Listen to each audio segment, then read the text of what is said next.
So shortly after the Mecca Towers project, when Deutsche Bank had established a foothold in the Middle East, we created the atomic bomb of the industry, hence why I call it the Manhattan Project. Yeah. Muslims worldwide have come to the realization that the prevailing capitalist economic system does not serve us ethically. With its interest-based banking and casino-style financial instruments, a devout believer has no choice but to attempt to escape its haram, even if that hinders the progress and prosperity of our daily lives. In recent years, Islamic finance has been touted as an ethical alternative, a way to escape the haram riba-based economy. Some have even presented it as an alternative to financial capitalism. The rationale behind these products is to accommodate the detailed Sharia rulings on trade, and Islamic scholars have endorsed products that Western financial institutes and governments have embraced. My guest today was an Islamic finance industry insider. Haris Irfan is currently the CEO of Cordoba Capital Markets. He has 29 years of investment banking and consulting experience. He was the former co-founder of Deutsche Bank's world-leading Islamic finance team and CEO of Deutsche's Islamic finance subsidiary. He is the former global head of Islamic finance at Barclays, then head of investment banking for the Russmiller Group. He is also the author of Heaven's Bankers, Inside the Hidden World of Islamic Finance, a critically acclaimed bestseller about the Islamic finance industry. Haris Irfan, Assalamu alaikum wa rahmatullah, and welcome to The Thinking Muslim. Alaikum assalam wa rahmatullah. Thank you for having me. Well, it's great to have you with us. Now, Haris, I don't know if this is an exaggeration, but you're the man behind the Mecca clock tower. Why have you come to regret your part in financing the tower? Take me through your journey. Well, that's a heck of an opening line. And the first thing I would say is that I'm not the man responsible for the Mecca clock tower. Unfortunately, I do have a part to play in the project that was responsible for detonating the hills around Mecca into a billion pebbles and historic old forts and buildings and a lot of our history, and in its place constructing what frankly is a monstrosity that dwarfs the reason for being there, which is to visit the Kaaba. So let me take a step back. I was the first individual placed by Deutsche Bank on the ground in Dubai. So I was sent on an expat assignment from the London office back in 2001. And the day I arrived, or rather 2 days after I arrived, 9/11 happened. And so there I am, sitting in a service department trying to get my things together, just having arrived in the country. And I got a call from my wife saying, switch on the TV. And we watched these events unfold. And of course, what then followed was a huge repatriation of money back from the Western world to the Gulf. And therefore, real estate, stocks, and other assets took off in price. So naturally, there was a lot of building work going on. Deutsche Bank had just arrived in the region. We were the first investment bank to set up in the Dubai International Financial Center. And we were asked by a lot of clients who came to us and said, well, it's lovely that you're here, Deutsche Bank, but can you do these deals that we want to do on a Sharia compliant basis? And being investment bankers, we know how to blag our way through anything. And we said, yeah, sure. But the reality was, of course, that nobody had ever done that kind of thing before. So we actually learned at the foot of the major scholars, Sheikh Hussein Hamid Hassan, who is considered by many to be the grandfather of modern Islamic finance, was the architect of our Sharia financial program. And one of the first deals we were asked to do was we were the first Western investment bank to be invited into the holy city of Mecca to do a real estate sukuk. A sukuk is a type of Islamic bond or capital markets instrument. So a debt instrument that's listed on an exchange. And so nobody had been asked this before. And this is a pretty sophisticated piece of financial engineering. So of course it was very exciting for us. And I was probably caught up as a junior banker in that excitement that here we are, we're going to finance the construction of a tower facing the Kaaba. And it had been sold to us as this is an amazing development. People will be within 100 yards or maybe 50 yards of the mosque, and it'll be a cutting edge building, and it'll be iconic, etc., etc. of course, we never step back to think about socially, what does this mean? I think when you are caught up in the era of financialization, which is what's happening right now, the financial economy is much more powerful and much more influential than the real economy. The real economy is real goods and services. It's your barber on the high street. It's a factory that makes widgets. It's real goods and services, apart from financial services, that are being sold in the market. Yeah. The financial economy is supposed to be those services that serve the real economy and lubricate the cogs of the real economy. But it's become an industry in and of itself. It serves itself. It serves the people who run it. It serves the central bankers, which is something that I want to talk about today. Yeah. So when you're caught up in that, you often don't see the long-term implications of what it is you're doing as a financial transaction. So there we were, very excited, creating this complex financial instrument listed on an exchange somewhere that would finance. It was actually the Safa Tower, which is one of the 7 towers of the Abraj al-Bayt. And I was one of the structurers, which is basically a sort of financial engineer who creates the financial instrument that funds this development. Wow. And all the while not realizing in my excitement that actually I'm participating in the destruction of my own heritage. And it's something that I look back on with great regret. I think that it's something that would happen inevitably, whether I was there or not. Yeah. But it's also something that I think should serve as a warning for Muslims generally and for people generally, that this is the effect of financialization. This is the effect of what I call high time preference. And that's something, again, that I want to talk about a bit later. So your basic argument is, or your basic point about your days with Deutsche Bank is that you didn't consider the social impact, the historical impact, the Islamic moral impact of your decisions. Is that a fair summary of your, yeah. So you work for Deutsche Bank and you argue that big investment banks abuse the concept of Islamic finance. I mean, how do they do this? Well, I guess it pays to have a little bit of a history lesson here. I would say that probably the first instance of the modern Islamic finance era is an experiment called the Mitghamar experiment. Mitghamar is a town about 80 miles from Cairo. And an economist created effectively a social bank, or a social savings and investment institution. And depositors would put their money with the bank. That money would be used to fund local industry directly, and the profits would be shared with depositors. Right. So this is a very pure form of mudaraba, which is no riba. No riba involved, no interest involved. This is a split of profits, and that's a real risk-sharing, real economy transaction, which is very Islamic. And that morphed eventually into a sort of social bank, social savings institution. I think there were 8 other similar institutions in Egypt at the time. And from there, this was sort of proof of concept. And from there, in 1975, the first major Islamic bank was formed in Dubai, called Dubai Islamic Bank. At the same time, the Islamic Development Bank, which is a multilateral institution, was formed.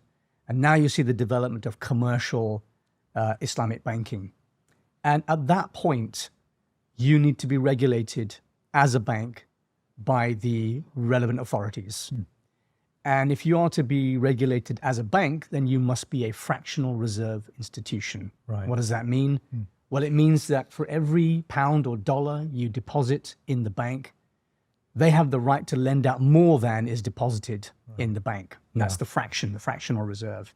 So, for example, they may lend out $10 for every $1 that's deposited. In other words, they've created 9 new dollars from nothing. Really? It's a form of alchemy. It's money from nothing. Right. So if you were to ask a sensible person who knew nothing about, who was not formally trained in economics, what do you think of this? They might reasonably conclude it's a form of fraud. And yet this is perfectly lawful. Do all banks do this? All banks do this. British banks, American banks? Every bank in the world that is regulated by a central bank is a fractional reserve institution. Right, let me explore this fractional reserve idea, because when I first heard of it, it wasn't very long ago, it just blew my mind, right? So, okay, I go to a Islamic finance institute and I say, I want to buy a house. So presumably they will lend me money from deposits. So someone has excess surplus wealth and they want to keep that wealth safe, and they put it into that Islamic bank, HSBC, Oman, or whatever it may be. You're saying to me that it's not only the money, the deposits that pay for my mortgage. There's other money involved in that, and this money is what just comes out of nowhere. It is. I mean, you could literally say that it is created at the stroke of a keyboard click. But why? Why does this exist? So let's go back to gold in the 16th century. If you had some gold and you wanted to store it safely, you would go to your local goldsmith and you'd say, can you put this in your vault and give me a piece of paper, a receipt that shows that I have put some gold with you. And he gives you put, let's say you weigh 5 pounds worth of gold and you put it in the vault. He gives you a piece of paper that says, I owe you 5 pounds of gold. Right. All well and good. Now you know that this is evidence that you own this. And it so happens that the goldsmith has a good standing in the community. Everybody respects him. They know he's an upstanding guy. He's a safe guy. And he's good for his word. So you can actually circulate this piece of paper in the economy as money, because it evidences that you actually own 5 pounds of gold, or you can have it divisible. He can give you 5 pieces that say, I owe you 1 pound. Right. Now, again, this is all very good, but at some point the goldsmith says, wait a minute, this guy who's deposited money with me never comes back to redeem his gold. So I could actually issue more pieces of paper than I actually have deposits. Now he's created a fractional reserve. Right. So the practice became that he would issue more receipts into the economy, and it was made legal. And eventually we saw institutions like Bank of England, which effectively codified this and institutionalized this process. So it was possible for a bank to maintain a reserve, but to issue more money than was actually stored in its vaults. And this is the origins of the fractional reserve system. Now, as long as the government found some way to regulate the amount of money that's in circulation, everybody believes this is all well and good. An increase of money supply in the economy means more credit creation, means more wealth creation, means more jobs, means more growth in the economy. Yeah. And we now have a situation where the controls are so loose that this financial economy has far outstripped the real economy. And every now and then there's a crash. Every now and then things get too impossible to control. And we have crashes like the 2007, 2008 crisis. Yes. And in such a case, you will see lines of people outside banks saying, no, something's gone wrong. I want my money back. In fact, we saw it very recently with Silicon Valley Bank, except the crash happened much faster this time because it was no longer about neighbors in the street saying to each other, hey, have you heard about our local bank and what's happening? We better run to the bank or catch the bus or whatever and get there and stand in a queue and redeem our money. Yeah. Now you get on your mobile phone app and you just say, boop, boop, boop, I'll have my money back, thank you very much. Because I heard a rumor on Reddit that it was about to crash. Right? So now we have runs on a bank that can happen instantaneously. And this is a function of the fractional reserve system. So this fractional reserve banking underpins all Islamic banking? All banks, including Islamic. Right. So what does that then mean for the Islamic quality of these products? Like, what's your argument about the Islamic quality of, say, an Amana Finance mortgage? Yeah. There was a time that I felt, and this is going back 20 years when I started the Islamic finance team at Deutsche Bank, that I felt that if you're a practicing Muslim and you're ideologically aligned with your faith and you wanted to invest in a way that didn't compromise your principles, and you wanted to offer financial products to other Muslims and to people who wanted to invest and participate in the economy in a halal way, in an ethical way, whether or not they were Muslim. I used to think it was possible to do that. And we actually had a bunch of bankers who were working at places like Deutsche Bank who were young, practicing Muslims, technically capable, ideologically aligned, and they were creating some very interesting product. But we never really stepped back to think, actually, what is the fundamental basis on which we are manufacturing these products? Because it's all very well that we've mastered the elements of fiqh al-mu'amalat, the jurisprudence of transactions, of commercial and financial transactions, so that we can create these complex contractual structures that we call mudaraba, musharaka, murabaha, and so on. And we have these contracts that we vetted by theologians for compliance with Sharia. And we say, yeah, this contract I'm using to finance the building of a house or financing the purchase of a home through a mortgage is Sharia compliant because the contracts are an ijara with a diminishing musharaka or some other combination. But we don't step back and think, hang on, what's the basis on which this bank is able to give money for the financing of this house? The basis is money creation through the fractional reserve system. So again, every time you deposit $1 in the bank and they can lend $10, they've created $9 new of new money, which is the definition of riba. Because you've created money from nothing or money out of money. That's an excess, that's a surplus. That's how riba is defined. So the entire banking system is by definition based on riba. Wow. And if you have Sharia compliant contractual structures on top of that foundation, you still have a non-compliant system. So as much as I tried to convince myself for many, many years, and this is a form of cognitive dissonance, that we can do this, we can do it better, and we can make it halal, actually Islamic banking is an oxymoron because you cannot be Islamic and be a bank because a bank is a fractional reserve institution that creates money from nothing, which is riba.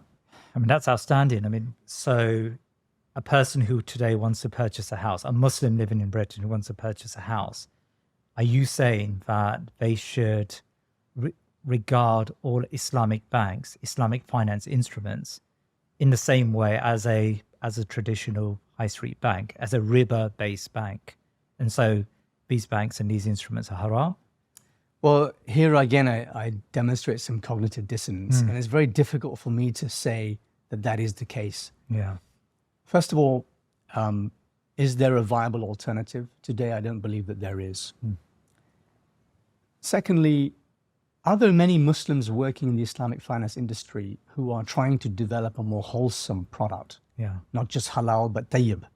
Not just permissible, but wholesome. Right. And the answer is yes, there are many Muslims that in that industry. And I also believe in supporting them to achieve those objectives.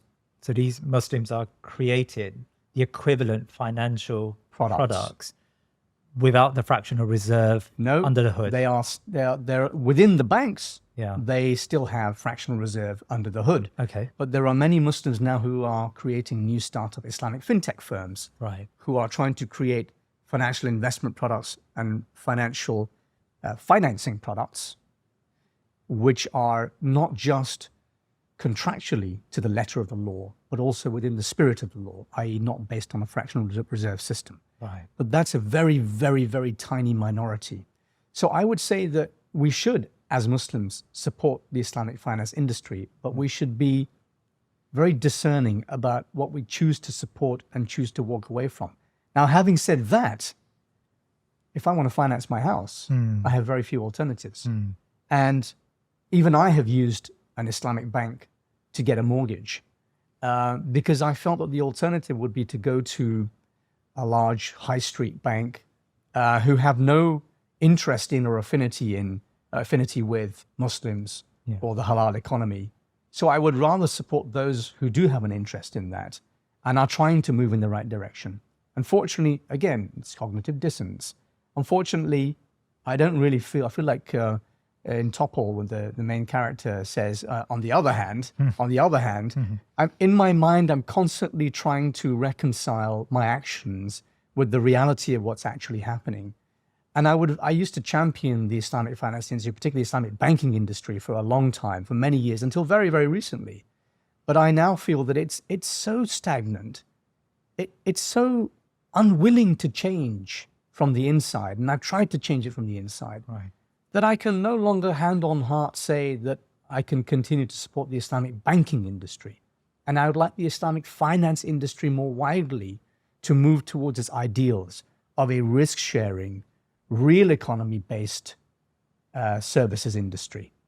Now, we're a long, long way from that. And I think a lot of what young entrepreneurs are doing now to create fintech companies, Islamic fintech companies, is a good step towards that ultimate aim. But I think we're a long way from that. And from a regulatory perspective, are they allowed to do that? Can you set up purely Islamic financial instruments that are not based on this fractional reserve banking idea. Yes, you can do that. It would be effectively 100% reserve institution. So every pound that gets deposited, a pound is invested somewhere else. And it's not lent somewhere else at interest. It is actually invested somewhere else. Okay. Now, actually, that's a key point because, unfortunately, I see very, very few Islamic fintech firms who act as financing firms who do finance businesses on a risk-sharing basis. Many of them use a form of contractual structure called commodity murabaha. And it doesn't really matter what that means, but let me give you an analogy. In the Middle Ages, of course, the church banned usury. Usury was forbidden in Christianity, always has been. And the way that financiers would circumvent that in the Middle Ages was to say, well, what if I took this contract and this contract and this contract, 3 different contracts, each with different aims. So it was called contractum triennius. And each of them was not a loan with interest, but when I put them together, they effectively allow me to lend and get interest in return. Now, the church at the time said, well, these contracts are not in and of themselves non-compliant with church law. So no problem, you carry on, which is exactly what's happening. And hence we now see the development of the modern financial services industry. And even the church itself has turned a blind eye to interest. By, I think, 1917, the Vatican themselves were investing in interest-bearing bonds on their balance sheet. So that creeping normalization of usury has meant that original church law has been completely disregarded. And I fear that's what the Islamic finance industry has been doing for the last 60 years since the Mitt-Rammer experiment in Egypt. Yeah, so you mentioned a couple of times now risk sharing. What is that? Sorry, explain that to me. Okay, so if you're a business and you want to raise money, let's say working capital, I'll give you a specific example actually. I've just closed a transaction with an international agribusiness. And it so happened that the CFO of this business was a Muslim, although the business is not halal, specifically certified as halal in any way. Although the product that they sell, which happens to be Brazil nuts, is halal. And he said, look, this company, I don't want to put debt on its balance sheet. I want to burden it with security and collateral and a burden for its future running, nor do I want to dilute the equity of this business and bring in new shareholders. So how do I raise working capital for this business so I can buy raw material, process them in my factories and sell them in the market? And together we worked on a form of instrument that we call a profit participating note. So in format, it's a little bit like a bond because it gets listed on an exchange. But in practice, what happens is the investors who put money into this bond are actually participating in the financing of the business. So that money is directly used to purchase a raw material, which happens to be raw Brazil nuts in a factory in South America. It's processed in that factory. It's packaged and shipped. And the profits are then shared between the investor and the company. That's a pure risk-sharing structure. The investors are now participating in the activities of that company. They're not guaranteed a return. They're not guaranteed an interest rate. But it so happens they're doing pretty well. They're earning low double-digit returns. That's their yield. So this is a perfect example of a real economy risk-sharing financial instrument. So they could lose all of that money if the company goes down? In theory, they could. But I think the beauty of doing financing in this way is that as a financier, you take much more care in doing due diligence on the activities of the company. You live and breathe what they do. I mean, the CFO and I have been talking constantly every day for the past year and a half, I think. And that's not what bankers would do. Bankers don't care what happens next. Because if it goes wrong, they'll repossess everything you own and take the shirt off your back. Whereas I, as a financier, do care what the business does. So I am much more heavily aligned with the business. I'm incentivized to make sure that they do well. If they do well, I do well, my investors do well, the economy does well. This is a much more wholesome and ethical way to run an economy. Today, because of financialization, I mean, financialization has led to the monster of inflation because we have this cheap debt, borrow, spend, consume model. And what we call QE, quantitative easing, is very colloquially, I'll call it money printing. It's not actually money printing. It's a press of a button. It's a press of a button where a central bank increases the bank reserves in their accounts. Banks now have more money to spend on, or they can lend it long-term interest rates decrease over time as a result of QE and consumers are now incentivized to borrow, spend, consume. And so we buy stupid things that we don't need. We change our mobile phones, the Apple 23 for the Apple 24 or whatever it is that we don't need to change every year, but we do. We change the car on our driveway every year with a new PCP agreement. We refurb our homes because we can extract equity from our homes at low interest rates. So this is a form of financial insanity. We're desertifying our planet. We're polluting our planet. We don't discipline our nafs. We don't practice sabr. We don't practice deferred gratification. We don't invest for our future. We just borrow, spend, consume. That's what we do today. We have high time preference. So as a result, we are in this cycle whereby we borrow as much as we can, and bankers don't care who they lend to anymore. They don't do the due diligence on how they lend. And venture capitalists, when they invest in a business, because inflation is so high, money sitting in a bank account is just devaluing at 10% per annum. So throw it away, throw it into businesses that don't make any sense. You hear the word blockchain, metaverse, Web 3.0, and that's the new buzzword. Let's invest in that. Throw money at it. It doesn't matter what it does. It's the new whatever. So I think we are in a financial economy that encourages poor financial decision-making. I think if we returned to a real economy, risk-sharing basis on which to finance businesses, we would have a much more measured and calculated process whereby the financier is fully aligned with the financee, the one who is receiving the money. It's not a borrower-lender relationship anymore. It's a partnership arrangement. In fact, musharaka is a form of financial contract in Islamic finance, which means partnership. Mudaraba is also a type of arrangement. Prophet ﷺ himself was a mudarib because he took in capital from people who had capital, the Rabb al-Mal, the lord of the debt, and he was the mudarib, the manager of the money, and he would invest it into caravans and manage that capital and then split the profits with the Rabb al-Mal, with the owner of the capital, in a real economy, risk-sharing way. So I'm a firm believer that if Islamic finance is to be successful and true to its roots, it has to reflect that same risk-sharing mudaraba model, whereby I, as the manager of money, am a true mudarib, and I have an amana, there's a trust on me to make sure that the business is successful. Not that I walk away and say, I want security and collateral, and this is what happened in the Middle Ages, debt peonage. Eventually, I would take collateral in the form of human beings. Slavery becomes a way of life. So this is a move away from that. Right. I may sound very pretentious here, Haris, but a relative of mine said, I've got like a spare £100,000, like it's in the bank. Yeah. I can't take interest, so it's just sitting in the bank. Inflation is cutting into that money year on year.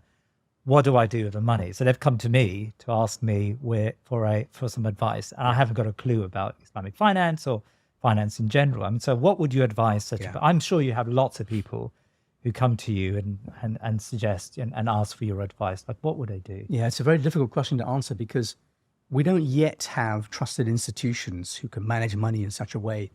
And I'm in the very fortunate situation where I've been an intrinsic part of this industry for over 2 decades.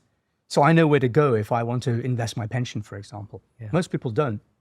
We're beginning to see the green shoots of these early stage Islamic finance, Islamic fintech companies that offer investment platforms. Now, what's fintech? What's fintech? Fintech is financial technology. Okay. So you may have used mobile app-based services like Monzo and Revolut. Exactly right. All right. So you use your mobile phone now to make contactless purchases and via your bank account and do foreign exchange and so on. Right. And that's really financial technology. It's a move away from traditional high street banking where you go into a branch and you talk to your bank manager. Sure. There's a place for both, but fintech has allowed the financial services industry to develop at a much faster pace. And it meets the needs of the modern, millennial and Gen Z generation. So these fintech companies are starting to establish platforms which allow Muslims and people who want to invest in an ethical way to find halal and ethical product. There's a snag. The snag is that there aren't very many investment products out there. And a lot of investment products and financing products are being touted as halal, but still have this commodity murabaha. Remember that discussion we had about contractum trinius, the modern version? Yeah. They still have this commodity murabaha, sometimes called tawarruq. If you see those words in the small print, run a mile. Really? Because as far as I'm concerned, that's a form of deception. We're trying to fool God into believing that this fancy contractual structuring on pieces of paper somehow makes this financial instrument halal. And I'm very disturbed to note that a lot of new Islamic fintech companies are jumping on this bandwagon of let's create a new Islamic fintech company and capture this new market because people are moving away from Islamic banks and traditional banking. And what they're doing is trying to replicate what the banks already do, which is either fractional reserve or using contractual structures like commodity murabaha. Once again, remember those words. If you see that in the small print, as far as I'm concerned, that's a deception. Haris, there are many scholars, Islamic scholars of high repute, who endorse these products, and some of them sit on the boards of these Islamic finance companies. Are you, in effect, saying that these Islamic scholars have all got it wrong? I'm not saying that, because the vast majority of scholars in this industry that I've met and I know are, first of all, highly competent individuals, and secondly, individuals with a high degree of integrity. So I certainly wouldn't say that. What I would say is that they are captive to the system, right? Much like economists are. And perhaps in some cases, they can't really see beyond that narrow focus that they have. Right. And in order to stay employed, they appear to have little choice but to endorse the products that currently exist. The second thing I would say about that is, in many cases, they have put provisos on these products, which are often ignored. So, for example, in the case of commodity murabaha, which is often described as tawarruq by many banks, it's not important what the specifics are of the transactions involved in it, but basically it's a case of smoke and mirrors. So you will have, for example, a lot of metal being traded on metals exchange between different parties. And what the scholars say, particularly if you look at the standards published by an industry body called AOFI, they say as long as it is not organized tawarruq, meaning that the buyers and sellers of these metals on an exchange have not been fixed and organized in advance, predetermined in advance, it's a halal transaction. And that is actually true. I agree with that. Okay. Despite my reservations on commodity murabaha, actually, that is a correct assessment in my opinion. The problem is that all the banks practice organized tawarruq. So they have a fatwa for one thing and they practice something else. Really? And that is my problem with that. So why don't these scholars discuss that and object to their name being used besides these products that are problematic? It has happened. There's a very famous case. In 2011, I was approached by Goldman Sachs to help them launch a sukuk, an Islamic bond. Wow. And it would have been a large transaction, I think $1 or $2 billion or so. And I said, well, that's interesting. I'm willing to act as a consultant on this project. I was in a consulting role at the time. And I said, okay, first of all, what form of structure are we going to use here, contractual structure? And they said commodity murabaha. Yeah. I said, that's problematic. Let's go down a different route. They said, no. We have to go down this route because we've already got pre-approval internal. I said, okay, but there are many provisos if you use this. And that's the only basis I can work on this. And I said, first of all, what's the money going to be used for? They said, and these literally are their words, don't ask too many questions. I said, whoa, I'm out of here. That's the Goldman Sachs motto. I cannot work on something where you don't even want investors to know how the money is going to be used. Wow. That's an absolute, red flag for Muslim investors, for halal investors. Right. So they went ahead and tried to use this structure and they tried to launch it. And predictably, it was a failure. It's the only time there's been a benchmark size, meaning sort of $1 billion sized sukuk in the international markets that has failed. Goldman Sachs failed to launch. And many of the scholars who were involved in that had their names attached to the offering document to investors said, whoa, I didn't say that. I spoke to them in private. I spoke to a number of them in private. I said, no, I didn't say that. Right. And I didn't sign up to this document. And I said in our meetings with these bankers, I said, no, this can only work if you do X, Y, and Z. And they didn't follow X, Y, and Z. So what we see in public is not what necessarily happens in private. And there are many instances, I've had many conversations with scholars who feel that their views were not adequately reflected in the final product.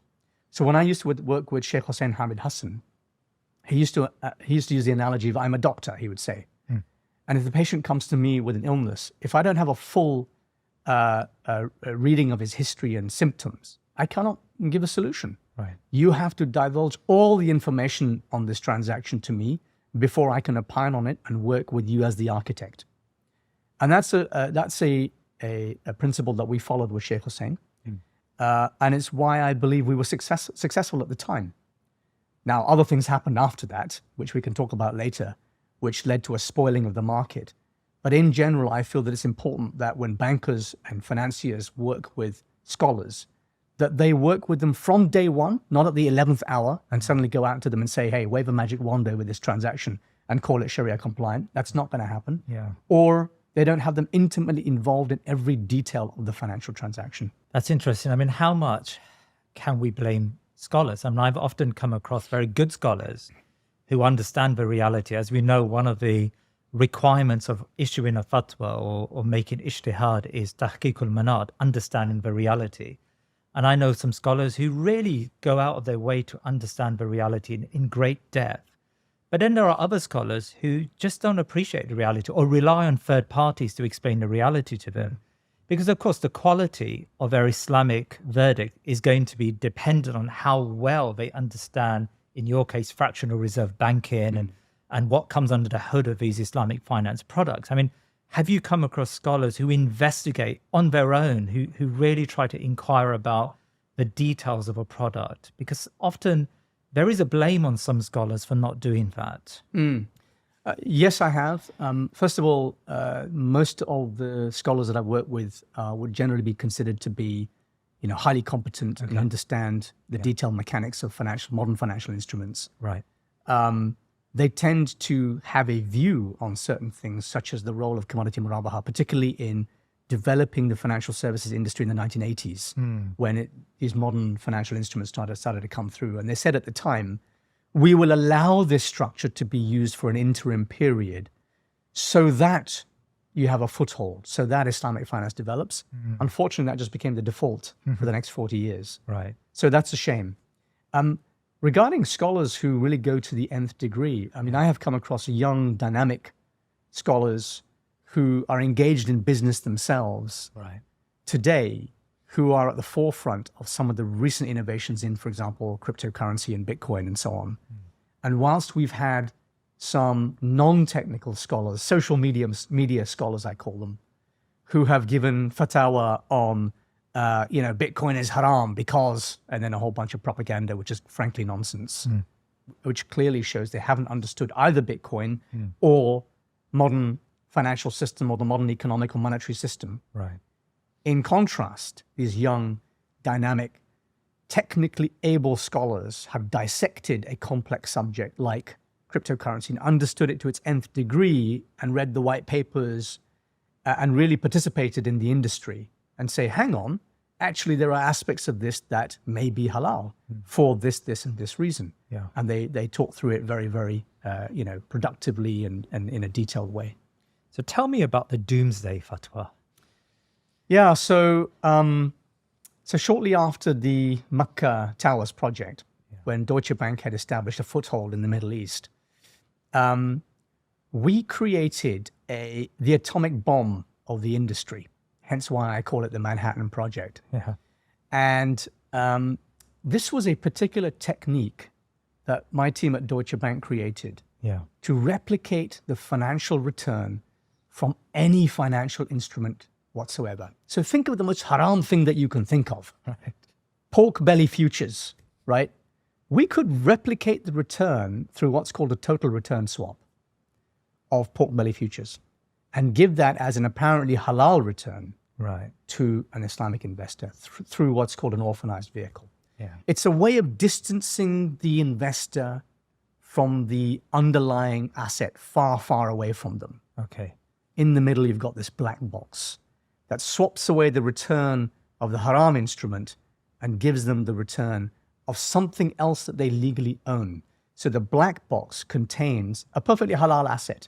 It might be metals on an exchange, copper on the London Metals Exchange, right? That's what they own legally.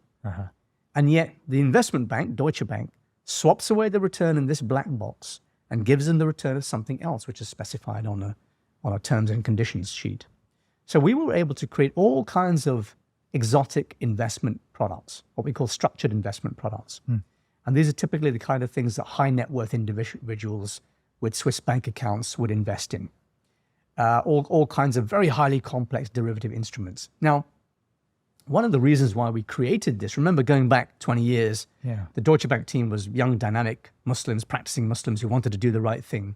One of the reasons why we created this technology, this atomic bomb, was to harness the power of atomic energy, which can be used for good things and bad things.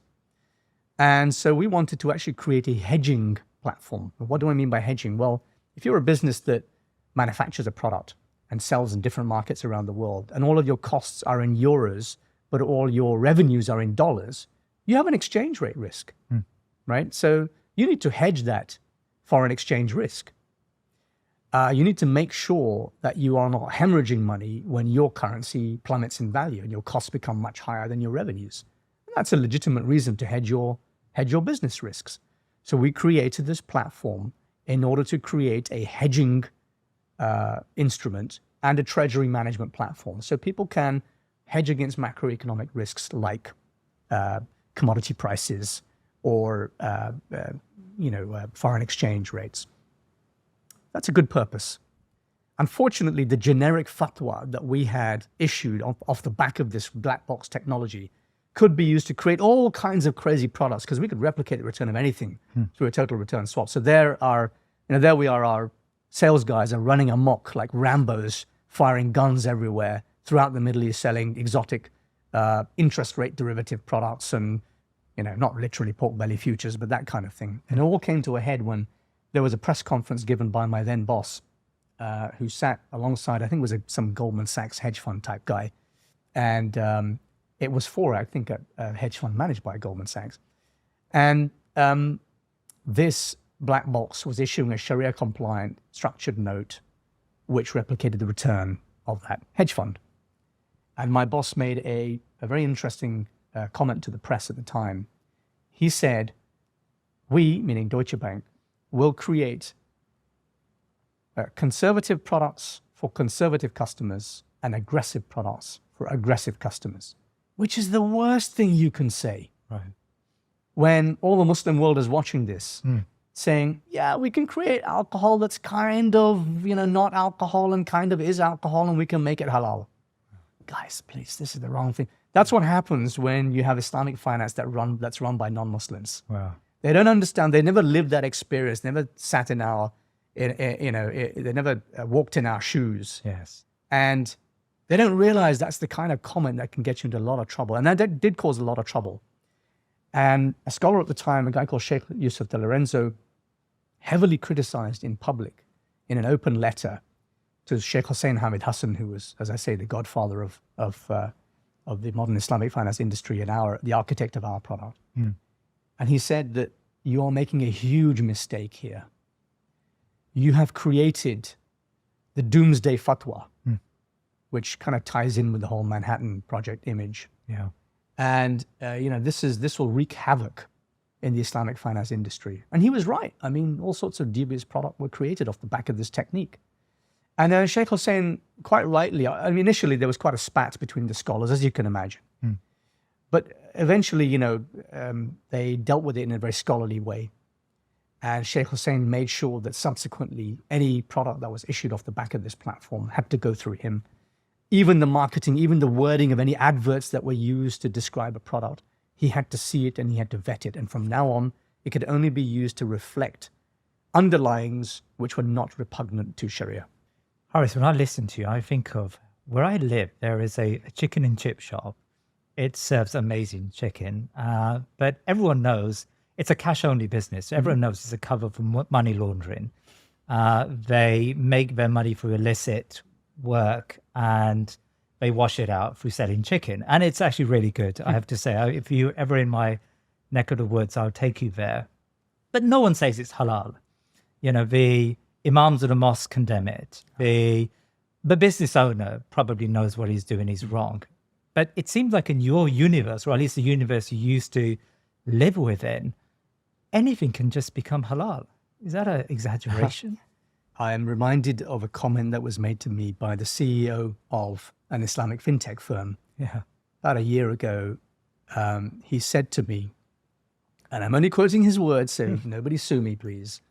He said to me, he thought that the manner in which Islamic banks in the UK were hemorrhaging money, and bear in mind that over a 15-year period, they have made £200 million of losses, despite being a monopoly position, despite being in very favorable economic conditions. That's the loss they've made cumulatively over 15 years. Yeah.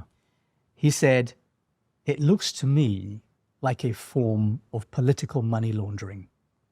Because it's as if a government decided overseas somewhere, someone said, I have $100 million burning a hole in my pocket. I need to spend it.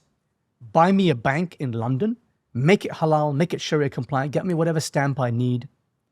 And then it doesn't really matter to me the quality of people that I have or the products that I put out there.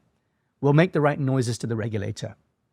We'll say that we'll serve the Muslims, underserved Muslims, Somalis in Birmingham, Bangladeshis in East London, Pakistanis in Manchester, and we'll give them halal product. But really, we don't care. Again, these are not my words. Yes. He said to me, it really does feel like a sort of offset program where one party decides to say, I'll put some money into you if you put some money into me, right? And we'll just wash it through the system. Right. That's what the Islamic banking industry feels like to him. I'm not saying what it feels like to me in this country. And it does feel to me as there's a lack of authenticity. And when you look at the senior management, not one of the CEOs of the British Islamic banks, there's 5 of them in this country, is an Islamic banker by original trade. They're conventional bankers. They're non-Muslims. They don't really have a shared experience with people like me and you. They don't look like me or you. And it's no wonder that as a result of the lack of their cultural affinity with the people they serve, they don't know what the customers want. And the customers complain. They say, oh yeah, I went to so-and-so bank and I tried to get a mortgage, but it was more expensive than, HSBC or Lloyd's or whatever. And they had these fancy Arabic words, but it just seems to be the same thing as me with the word interest crossed out and the word profit put in. And I sympathize with that. They haven't won hearts and minds of their customers. Yeah. And what I'm trying to do now in the industry, and it's a lonely battle because it seems very few people want to do it. Yeah. What I'm trying to do is create a true alternative to what the Islamic banks do. But getting funding for that it's a very anti-establishment product. So the Islamic fintech firms that are trying to do this thing they don't have access to capital. And at some point, somebody will wake up. It'll probably be a non-Muslim VC firm that will wake up and they will say, wait a minute, this is a market of 2 billion people and they're completely underserved and they're being sold a deceptive product. And they intuitively know that it's a deceptive product. And they know not to buy that product. In the UK, for example, there's only a 2% penetration rate of all Muslim households using an Islamic bank account. That's a ridiculously small number given a monopoly position and given the heinousness of the crime of riba in Islam. Yeah. It's one of the most, it's alongside shirk and murder, riba. We don't even think about that. Yeah. How many khutbahs have there been in mosques about riba? Almost, I can't remember a single one. Not a single one. And that really upsets me. So we need to get that message out there. We need to tell people that there is an alternative and you need to support those alternatives. You need to clamor for change because the current crop of Islamic banks have not brought that change and they're not serving our communities. And that message is coming through loud and clear. Yet we do have governments passing legislation to accommodate the contemporary Islamic banking scene. I mean, I was amazed to hear that Russia very recently, and Russia doesn't have a very favorable, let's say its view towards Muslims has been quite problematic over the last decade or two. Yet it recently changed its legislation to accommodate Islamic banking. I mean, what's going on there? I'm actually not very hopeful. And the reason why I'm not hopeful in general is because whenever I see new legislation to accommodate Islamic finance, it's almost always to accommodate banking. And therefore, it's accommodating a fractional reserve system. It's just supporting that system. Right.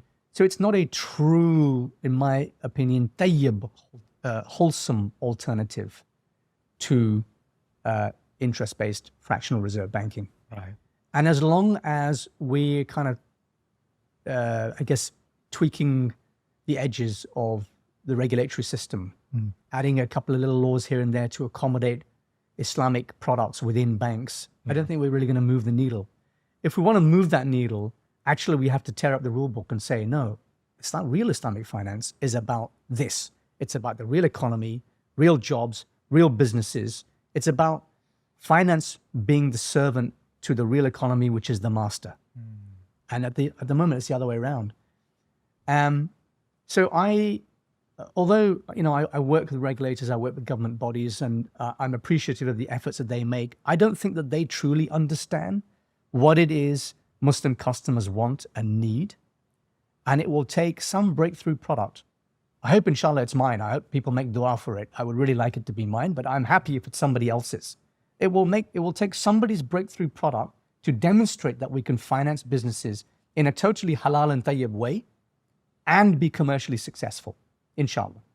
So it will take that breakthrough product before people say, wait a minute, this is what we needed all the time. Why have we been talking about banking all the time? That's not finance. That's not the roots of trade in Islam. Yes. Trade is halal, riba is haram. We know that. So let's go back to trade. Fantastic. May Allah make it successful for Inshallah. you. Earlier on, when you talked about the clock tower, you said that it may have followed the letter of the law, at least the transactions may have followed the letter of the law, but it contravened some of the goals of the Sharia, or some of the aims of the Sharia. Can you expand on that? What do you mean by the aims of the Sharia? I think this is coming back to spirit of the law versus letter of the law. Right. We drafted very complex contracts that contractually met the constraints of fiqh al-mu'amalat.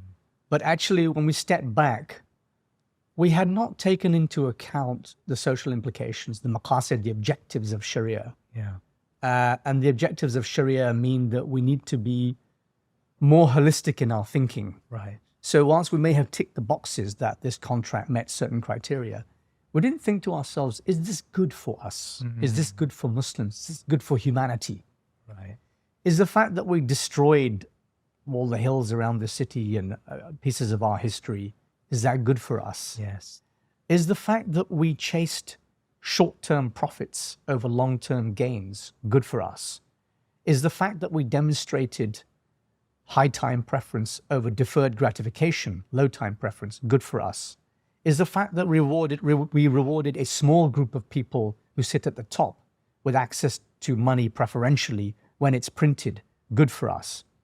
So I think that we're in a situation where the financialization of the economy has benefited people who sit at the very top.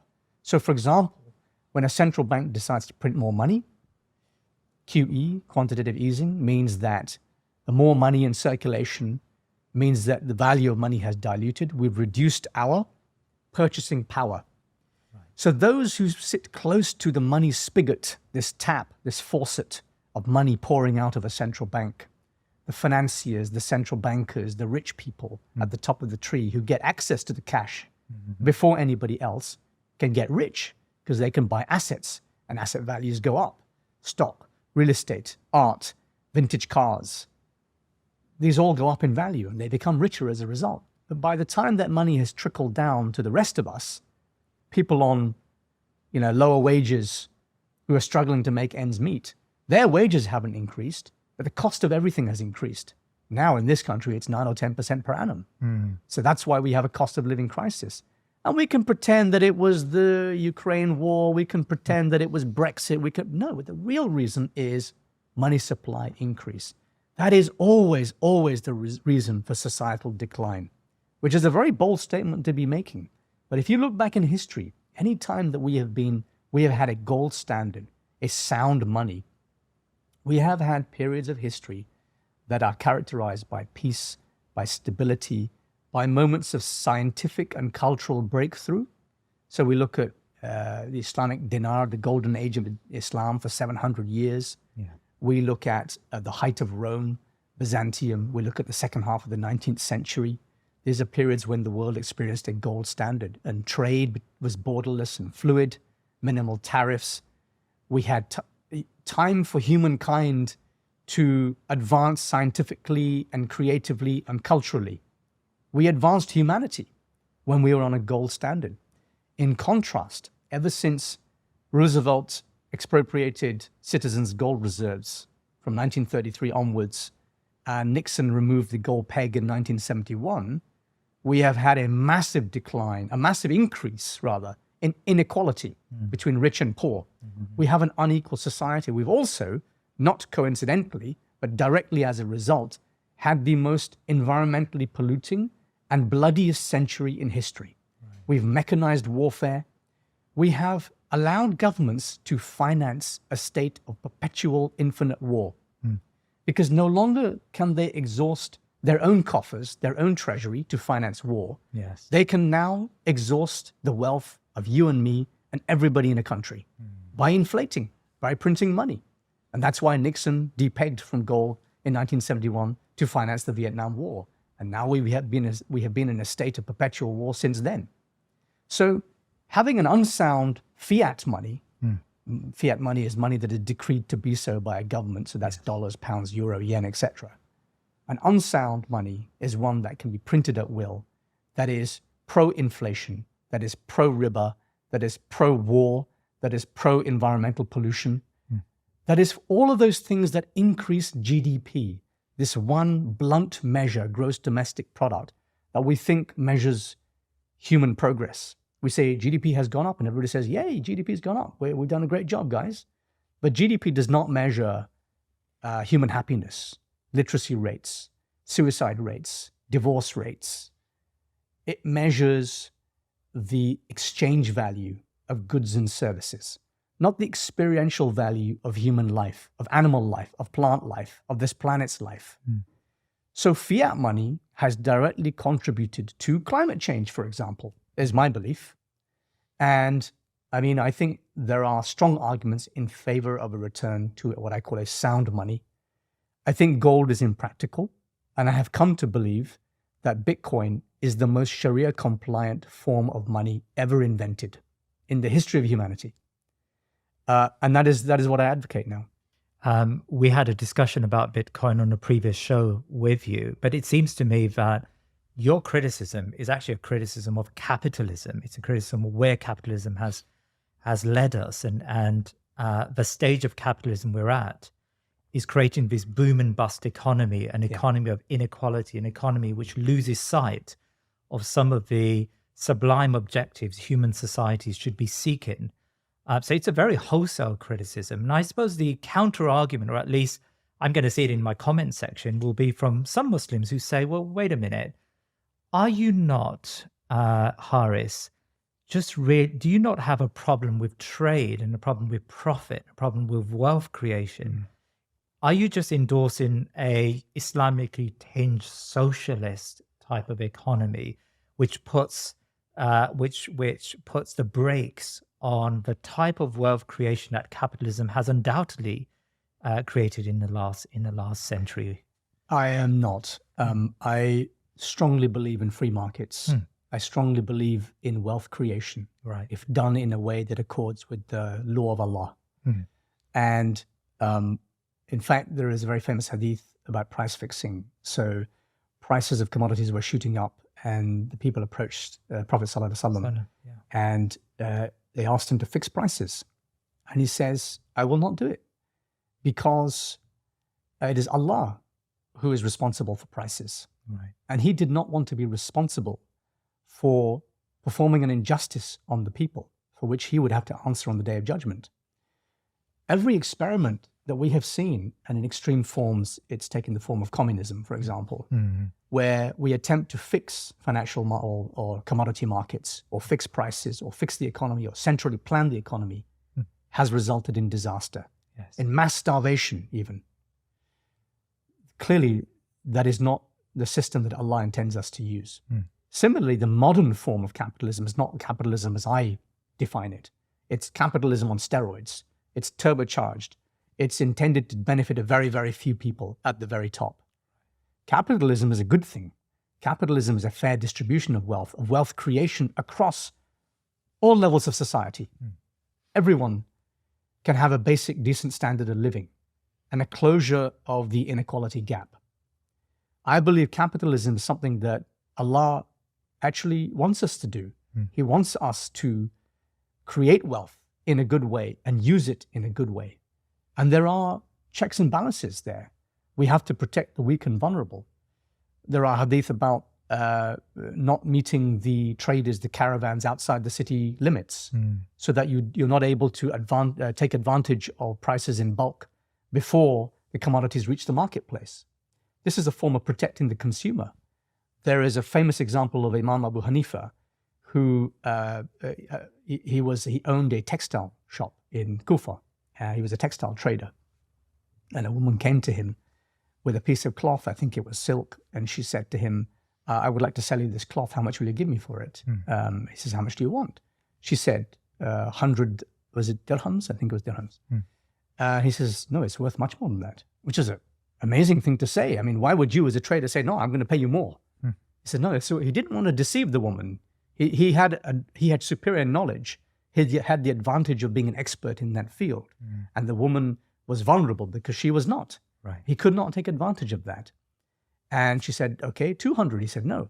Eventually they settled on 400, I believe, which is a huge change from where she was originally. Yeah. But that's an idea of protecting the weak and vulnerable, and that's inherent in our trade structure, in our fiqh al-muamalat. But that's not capitalism. I mean, capitalism is laissez-faire as we understand it. It's if you define capitalism as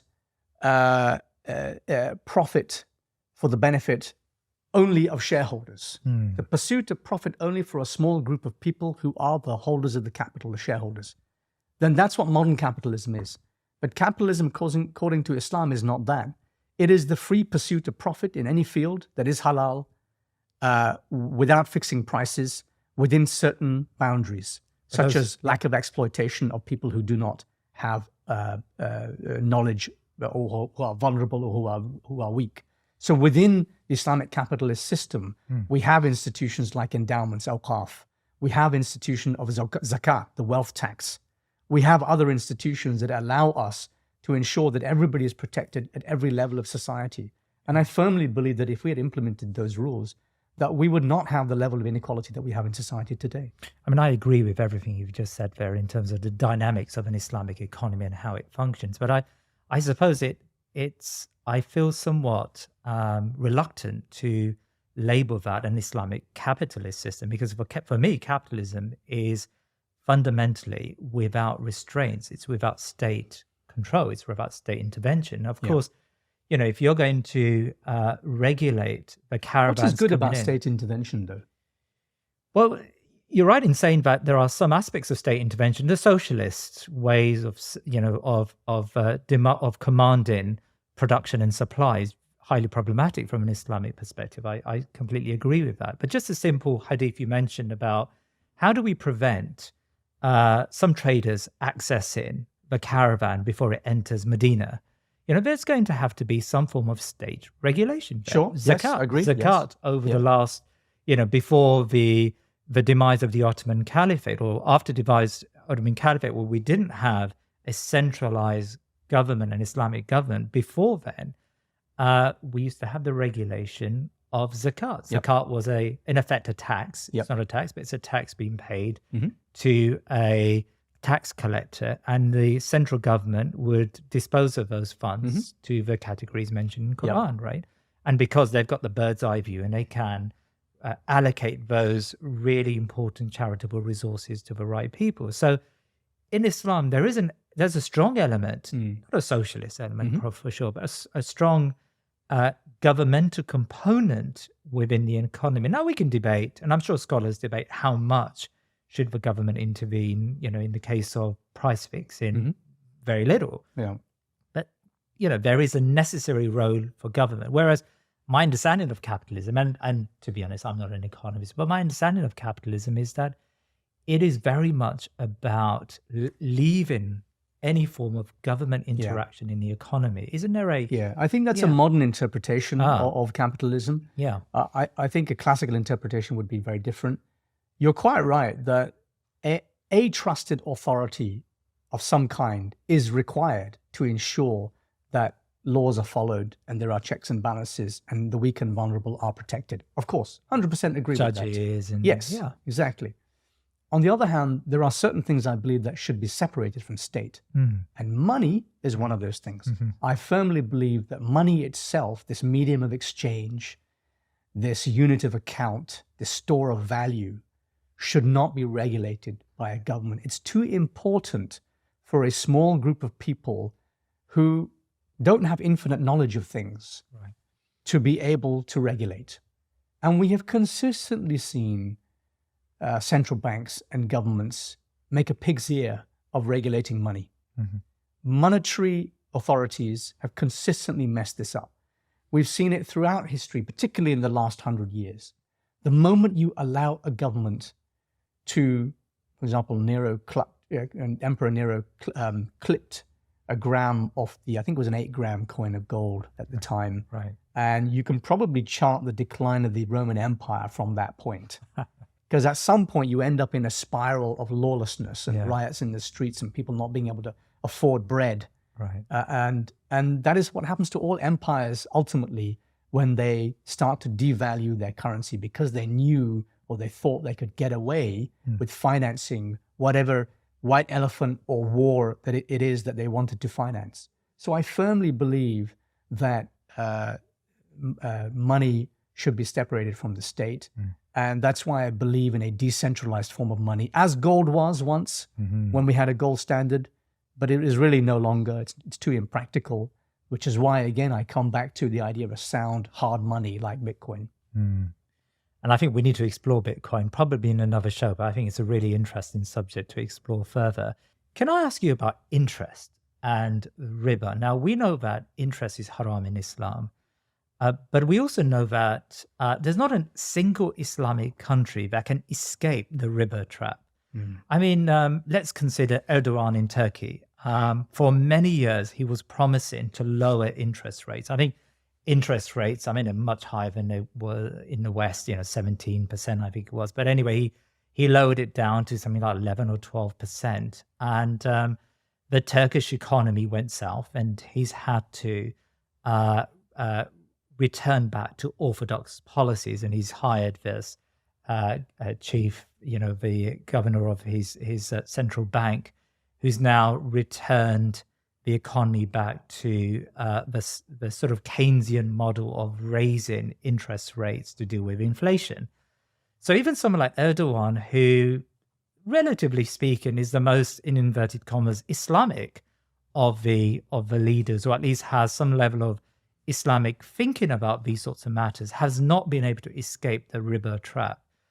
Are we now doomed to just accept that riba interest is so ubiquitous, we have to accept this type of system henceforth? It's quite possible that we will have it for all of human history going forward. And at the same time, I'm optimistic that we have it within us as the human race to fix this problem. I believe a solution already exists. I think that Erdogan made the classic mistake of returning to the comfort blanket of orthodoxy, of economic orthodoxy. That's a shame because he could have been persuaded otherwise. I felt the same about Imran Khan when he was Prime Minister of Pakistan, that he had an opportunity. Pakistan was at its lowest state in economic terms. How many IMF loans have they now sought? I can't even count how many there are. And they're always in the situation where their arm has been twisted. They've got a gun held to their head, and you'll have to take this loan or else. I believe that the IMF it's really the manifestation of evil in this world. It leads to a reallocation of resources from the global south to the global north. That seemed to be its primary purpose. The stated purpose is, of course, development and doing good stuff in the world. But the actual empirical evidence shows us that the global north ends up massively exploiting the global south. And this will never end. And if we want this to end, we have to stop following the dogma of orthodoxy, economic orthodoxy. And economics is dogmatic. There's no science in modern economics. Right. It's a belief. I call them priests speaking Latin because they obfuscate. They create a layer between themselves and God so the lay people can't understand what God is saying. This is what Ha-Jun Chang talks about, Right. I think. Right. Yeah. So why have we allowed economists to dictate how our lives are determined, frankly, because finance pervades every aspect of our lives. These priests who speak Latin have used jargon and words that we don't understand. They've convinced us somehow that we need to take these loans and commit to a policy of austerity in order to pull ourselves out. By the way, in the meantime, can we have some of your minerals, and can we have some of this and some of your cheap labor, and manufacture these footballs for us in Sialkot and whatever. So this is a massively exploitative situation, and the rest of the world is really not calling them out for this. We perpetuate this. We create alternative narratives. A good alternative narrative is in Afghanistan. In Afghanistan, the narrative that you'll see on CNN, on BBC, is that women and girls can't be educated. And of course, that's a tragedy. We must educate women and girls. I'm not saying otherwise. But the other narrative that's been completely ignored in this process is that last winter, the winter before last, $7 billion of Afghani reserves were frozen in US banks by the US Fed. And the Afghani people starved to death in a freezing winter. They didn't have shelter. They didn't have food. I have not seen a CNN or BBC report on the freezing of $7 billion of their own money by a foreign government who didn't like the new government. Now, that's a manifestation of evil, if you ask me. So coming back to escaping riba and the Erdogan issue, I think, as I say, Erdogan resorted to this comfort blanket, when instead he could have taken a radical step, as I think Imran Khan could have done in Pakistan. That radical step could have been, and I'm sorry to keep coming back to this, could have been, something is fundamentally wrong. We have got nowhere else to go. We've got nothing to lose. So we may as well try a radical alternative. And I think that the experiment that's taking place in El Salvador at the moment, for example, is a very exciting one. El Salvador has decided to go full Bitcoin as legal tender in the country. I think that is a choice that countries in the global south need to make. They need to say no to the IMF. They need to say no to the freezing of their own money in a foreign country and have a decentralized currency that they alone have custody of. So have you been following the BRICS developments? Obviously, while we're speaking, the BRICS countries have come together to host their annual conference in South Africa, and there is a lot of discussion about de-dollarization. As yet, they haven't got to the point to create a BRICS currency. But do you feel that's looming? Do you think that the global South are now coming together? I mean, today there was an announcement of the expansion of the BRICS. Saudi Arabia, UAE have joined it. Do you think the tide is turning and the American hegemony and its dollar hegemony is now inevitably going to decline? So I think it's inevitable, yes. But it's going to be bloody on the way. Right. Because the moment somebody says, I don't want to sell you my oil in dollars, I'll sell you it in rubles or yuan or some other currency or Bitcoin, is the moment you get invaded and assassinated. Saudi Arabia have been talking about doing this with China. They have been talking about it, Libya tried it and see what happened there. So I think it is inevitable, but as I say, it will be problematic on the way. I think this is a healthy debate amongst the BRICS.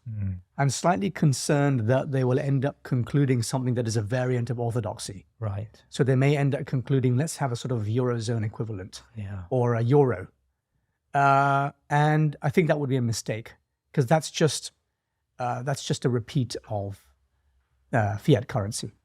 I would like them to be radical and say, actually, it is time that the world had a sound currency, because if we look at empirical data, if we look at 5,000 years of human history, not just the last 100 years of economic data, much of which has been expunged from the record books, otherwise we wouldn't keep repeating financial crises. If we looked at that 5,000 years, we'd say, hang on, something good happened whenever we had a global gold standard. Yeah. Is there any way that we can repeat that? What are the characteristics of money that we're required to implement if we want to have a healthy, vibrant economy and progress amongst humankind? So I hope that the debate amongst the BRICS starts to transition in that direction, but I don't know. Haris Irfan, Jazakallah khair for your input today. It's been really, really fascinating. Jazakallah khair, and a pleasure to be here. Thank you very much.